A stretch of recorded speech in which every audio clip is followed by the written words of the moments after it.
I'm just wondering, I think there are those who are concerned that Trump wants this case disappeared as a conspiracy, and yet too many people are bought into what happened because there's a legitimate case here and there are real victims. I don't think you can make this go away. The president seems to be trying. I'm wondering what you think about the Speaker of the House. Does that carry any weight when ultimately these votes don't seem to push anything through? I mean, I do. I think Johnson is under a lot of pressure from his conservatives. I mean, I think Johnson is reflecting the mood in his conference.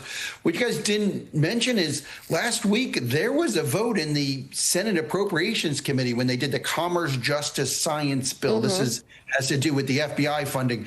They voted on an amendment to call for, Pondy to do a report on this and to release everything. And that was a unanimous vote. Senate Republicans voted for it. There's pressure inside both sides of the Capitol for more, the Trump administration to do more. This is not going away. I think there's rank and file pressure there. The leadership, like you said, has tried to tamp it down. And it's not going away because the base is upset about it. And these guys are very close to social media, on what talk radio and everything. They reflect what they hear. And this is what they're reflecting what it's hearing. And it's percolating up to it. This is a real problem for them. And it's not going away.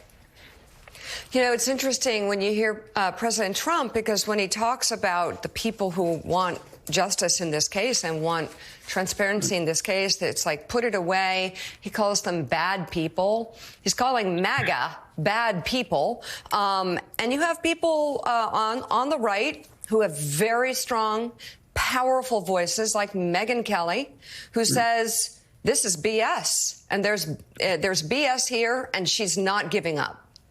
No, and I think this is a problem for him. Also, if you look at the history of this case, it's Florida, which is the heart of Republicanism now.